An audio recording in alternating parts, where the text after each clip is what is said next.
തത്തമ്മ കണ്ടോ ഇന്നലെ 15 ദിവസമായി എല്ലാവരെയും കൂടെ 15 ദിവസമാണെന്ന് തോന്നുന്നു മാറുന്ന ദിവസം. എല്ലാവരെയും കൂടെ പറക്കി കൊണ്ടുവന്ന് ഇവിടെ റൂമിൻ്റെ ഷെൽഫിൻ്റെ അടിയിൽ കൊണ്ടുവന്നിട്ട് അപ്പം ഞാൻ നോക്കിയപ്പോൾ ഇപ്പം തണുപ്പല്ലേ, ടൈൽസാണ് ഇത് അടിയിലെ. അപ്പം ഞാൻ പിന്നെ പെട്ടെന്ന് കണ്ടിപ്പം പോയി എൻ്റെ ഒരു നൈറ്റി, പഴയ നൈറ്റി എടുത്ത് വിരിച്ചു കൊടുത്ത്. അതോടുകൂടി തത്തമ്മ വെരി ഹാപ്പി. തത്തമ്മ അവിടെ കുഴഞ്ഞങ്ങ് കിടന്നുപോയി കണ്ടോ. തത്തമ്മയുടെ 3 മക്കളും തത്തമ്മയും കൂടെ ഇപ്പം നല്ല സുഖം. ഇല്ലെങ്കിൽ കുട്ടിയൊക്കെ തണുപ്പടിച്ചു പോകില്ലേ. ചുമ്മാ അവളായിട്ട് ശല്യപ്പെടുത്തും കണ്ട് അവളുടെ പുറത്തൂടെ വലിഞ്ഞു കയറിയിട്ട് കിടന്ന് കരയുന്നു. കറുമ്പൻ ആ സമയം തക്കം കൊണ്ട് ഇതിപ്പം ഇവിടെ നന്നായിട്ട് വെട്ടം അടിക്കൂല്ലോ ഇവരുടെ വീഡിയോ ഇങ്ങനെ നന്നായിട്ട് എടുക്കാനേ. അതൊരു ഗോൾഡി ഇല്ലേ, ഗോൾഡി തീരെ ക്ഷീണിച്ച ഒരു കുട്ടിയാണ് കേട്ടോ. ഒരു ആരോഗ്യം ഇല്ലാത്ത പോലെ ഇരിക്കുന്നു. മറ്റവരൊന്നും കുഴപ്പമില്ല.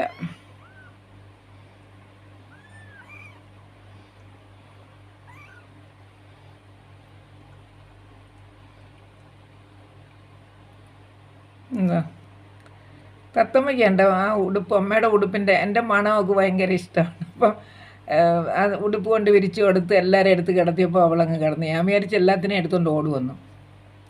തത്തമ്മ കൈയെടുത്ത് ഗോൾഡിയുടെ പുറത്ത് വെച്ചിരിക്കുന്നുണ്ട്. ഗോൾഡി തീരെ അങ്ങ് എലുമ്പ് പോലെയാണ് ഇരിക്കുന്നത്. പാലൊക്കെ കുടിക്കുന്നുണ്ട്. പിന്നെ എന്താണോ എന്തോ. തത്തമ്മയ്ക്ക് ഇപ്പം ഞാൻ ഇന്ന് കുറേ മീൻ കൊടുത്ത്. തത്തമ്മയ്ക്ക് ഭയങ്കര ഇഷ്ടമായി. അവൾ ഇന്നലെ രാത്രി മുതൽ പുറത്ത് പോയിട്ടേ ഇല്ല. ഒന്നും വെളിയിലൊക്കെ അവളുടെ പ്രൈമറി നീഡ്സിനൊന്നും പോയില്ല. എന്താണോ ഇനി നമുക്ക് വേണ്ടേ എന്തോ.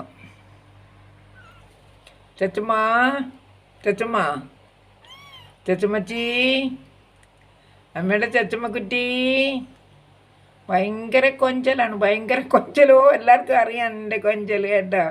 ഭയങ്കര കൊഞ്ചലാണ് അമ്മയടുത്ത്.